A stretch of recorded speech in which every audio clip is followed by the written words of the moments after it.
name is Elena Ostock, and I'm the Visual Arts Manager at ArtsQuest. Welcome to my dining room for another virtual workshop in the Stay Creative series.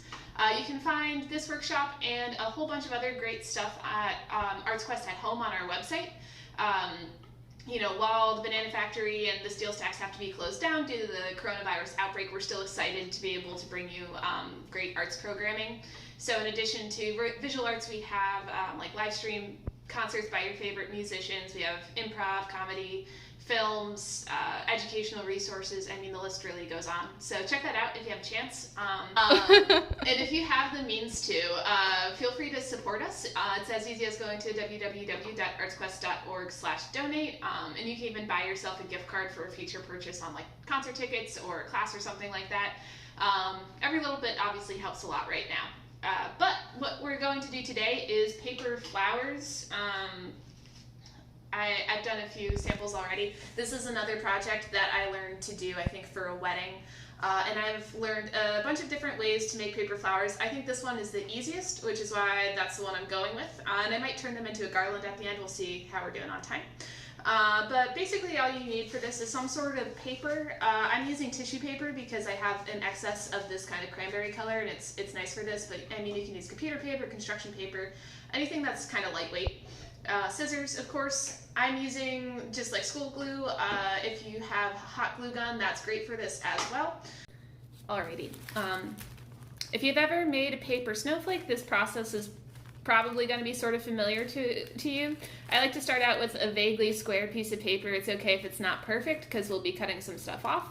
But I like to fold in half once diagonally, so bringing the two opposite corners together.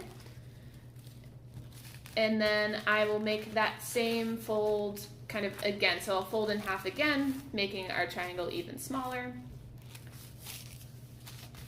I'll fold in half yet again. And depending on my mood, I'm going to fold in half one more time, but you can stop there if you wanted to. So now your paper is going to look like this weird little triangle. What we do now, this is the center of your flower, and I'm actually just going to snip that little piece of triangle off there.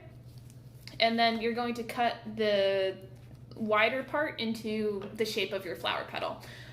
You can pretty much do whatever you want, but one thing you want to keep in mind is you don't want your cut to go all the way down to the center, because then your flower is going to fall apart.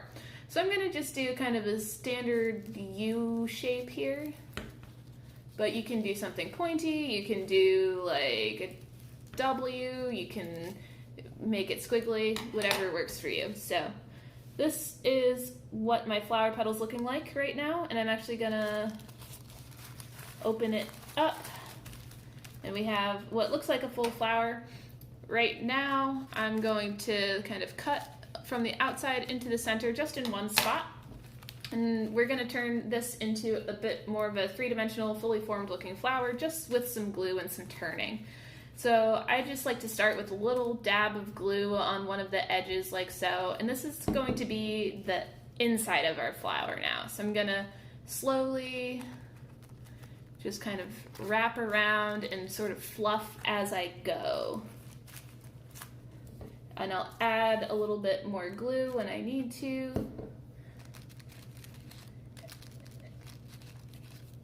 But yeah, just continuing to wrap and to fluff. I might like pinch down in different spots to make it look a little more full.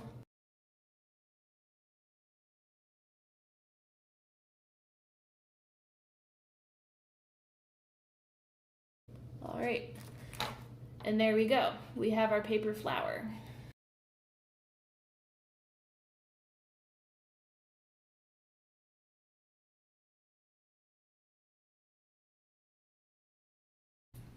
Alrighty, so here is my paper flower garland. After this video, I might hang it up in my house somewhere. I mean, it's a great background, like if you need a background for your Zoom call, so it's not just your blank wall or your messy room. And it's just a nice way to brighten up your space since we've all been stuck inside our own houses for so long. I'm sure we're sick of looking at the same stuff. If you don't want to do a garland with this, you can of course like leave it as individual flowers, and I like to kind of glue them to the top of a pipe cleaner or something, so it's like a flower stem, but you know, you can get creative with it. If you're trying to do some learning connections at home, I mean, folding, just like origami, is a great way to practice like following instructions. It's good at like learning how to divide things in half when you're folding in half, that kind of thing. But that's pretty much it for today. Thank you guys so much for watching. I hope you enjoyed this video. If you make your own flower garlands, or if you make your own art of any kind, please feel free to share it with us.